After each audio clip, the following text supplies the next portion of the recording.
What's up, guys? This is Joey. Man, it's been a while. Still got them band-aids, and I'm like a little bit shy to give this update because I'm afraid it's gonna make me look incompetent and like an idiot. But they have to amputate or like cut off parts of my tips of my fingers. It's just gotten so bad. So it's I went to my doctors during this time too when it first started. Up until now, I went to my rheumatologist and I was given nitroglycerin for the hands. It's just this winter here I live in Maryland. It's really weird, Raynaud. It's like my condition because when it gets really, really cold, even if I'm in the house and I pump up the heat, my hands can still feel very cold. So I took it upon myself to get uh, gloves that like heating gloves that have like a battery in them, and that's a pain in the ass because then you got to unplug it and then charge the batteries. And my fingers are, I feel like they're healing, and that's why I waited so long. I'm like, they're healing. Um, Specifically now, I feel like they're getting to the end point. But last week, been going on for like 4 weeks. They've been really, really hurting a lot. And I went to the ER last week, and they said, it's necrotic tissue on my fingers. Go watch my other video, and I'll show you next video. But I don't feel like taking this out because I got to go out and take my daughter to practice. It's dark, so it's necrotic, and they're gonna have to cut it off. Like, how did this happen? Because I knew before then that there was an issue. I couldn't feel my finger. I probably should have gone right then and there and seen somebody. But I think the issue is here is like, number one, I'm like, I don't have 24/7 to worry about my health. And look at my other finger. I got a little. I don't have 24/7 to worry about my health. I got work. I got, weekend activities with church. I got my own children. I got things going on with the house. Like, look at that. You probably can't even see that. Fixing the drywall. So it's like there's so much stuff going on. My wife, I want to say she's demanding, but there's a lot of stuff that she needs from me, rightfully so, as the man of the house. And so a lot of times, I had to cancel things or maybe not schedule appointments on this day or that day. I think that's one of the reasons why. And the second reason is I didn't know what was happening. I went to my doctor, and I'm so conflicted about my rheumatologist, but I go to her. She gives me nitroglycerin. It makes me violently ill for a week, and I didn't understand. So I stopped using that. She says I have vasculitis. You could see it on my fingers. And so lately, it's been getting really cold and my fingers hurt like crazy. And so, like, how do I stop that? The heated gloves, like putting them in water, heating them up. Have like a little fake fireplace thing, like a space heater. It sucks, but I can't be like that. And so before that, there was a lot of times I was at work, my hands were freezing, and I didn't do anything about it. I just thought it was pain. And like I realized, okay, it hurts because your hands are a little bit cold, but because of the Raynaud's, it's like causing you to have frostbite, I guess. I don't know, dude. It's really weird. Before the pain was like unbearable. I even asked, so I went to see this other, I've seen two hand specialists. The private independent hand specialist, I was talking to him, I was like, bro, do you have like anything for pain? They gave me meloxicam, which is an ibuprofen like drug, but it's like works stronger than ibuprofen. And so I'm happy with ibuprofen back then. But I was also like, it still freaking hurts. It was just unbearable. So not unbearable, but it just affected my day. It wasn't unbearable, but it sucked. It's like I'll be hanging out with my son, and then my hand will get a little cold, and it just starts hurting. And so instead of focusing all my energy on my son, I'm like, this hurts. Just stuff like that. I don't know. I asked for hydrocodone. No, I didn't ask for hydrocodone. I asked for something stronger. He gave me hydrocodone with acetaminophen. That didn't really affect me at all. I didn't feel anything with that, to be honest. I don't know if that's bad or not. Probably shouldn't be taking narcotics because of my history. Um, I was taking CBD oil, again, desperate. That seemed to work somewhat. Um, and I've been reading this book about arthritis. And so one of the things they say is boswellia extract. And so I'll make a separate video on that. That seemed to work really good today. Today I haven't taken, and I want to stop taking ibuprofen because the issues with your stomach. And so I've stopped taking, that's another video too, but I've stopped taking all ibuprofen, all medicine, like just acetaminophen and ibuprofen basically. I've stopped taking those because I've been taking those way too much, way too much. And I'm sure that's affecting my gut, my microbiome, all that stuff. So I need to fix my gut, and like ibuprofen is like hurting that so much. So I stopped doing that. But back to the fingers.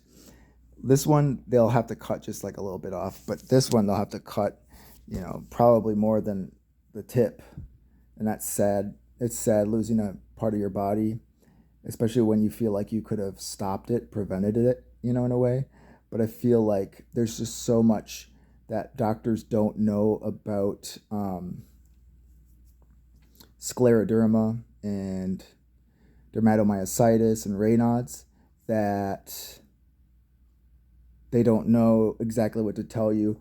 Like, hey, you really need this because you're going to get frostbite. Like there's no warnings. There's no warnings on the nitroglycerin. Like, hey, if you put too much nitroglycerin on your feet, you're going to be like wake up violently ill, thirsty. And that was just so freaking bad.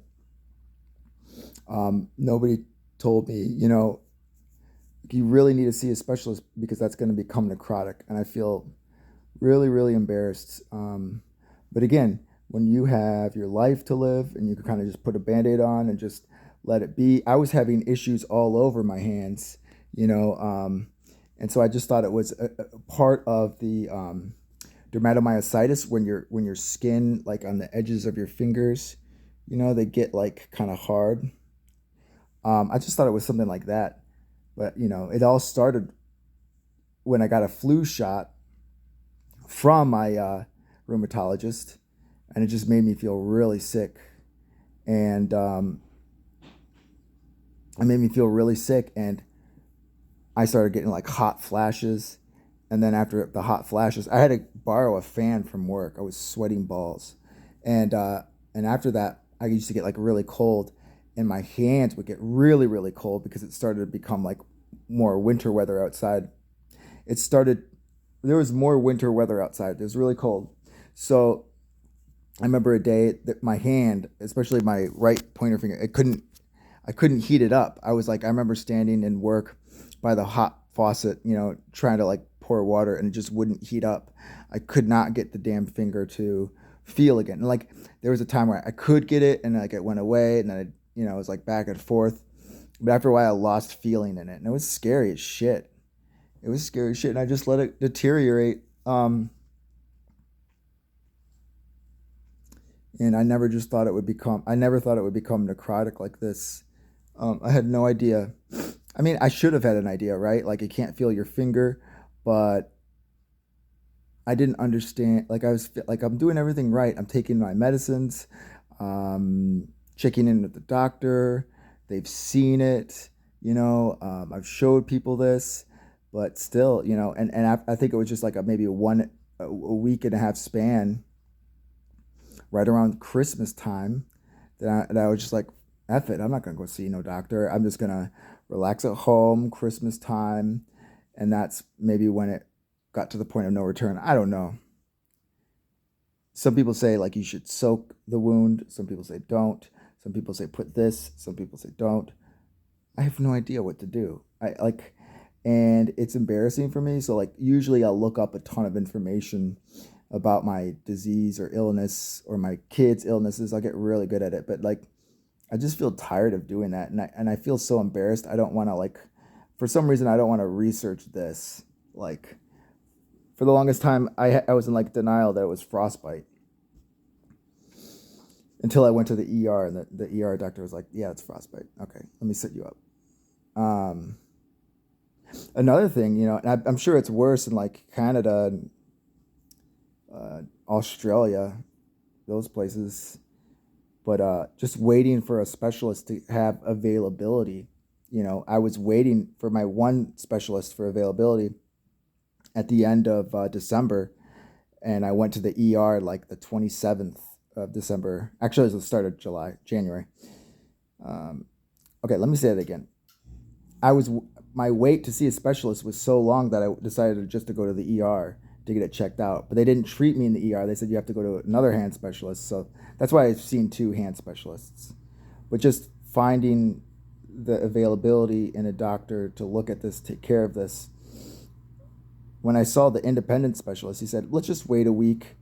And then the week after, it was a snowstorm here, like a snowstorm. These people don't know how to handle snow here, and like it was undrivable, the roads. But anyway, probably should have done better at following up with the doctor and like being like, hey, can I reschedule? But screw it. I mean, I just get comfortable, complacent, and I just feel so bad, and I need to get this fixed so I could pick up my son without pain. You know, like picking my son up, it does feel like the pain's going away. I don't know if I'm just like telling myself that, trying to convince myself. I feel like it's growing, but I want to be able to pick up my son without pain, without worrying about like, oh, he's gonna touch my finger. Careful, my finger. Careful, careful, careful. Um, and I want to be able to write without like worrying about my fingers.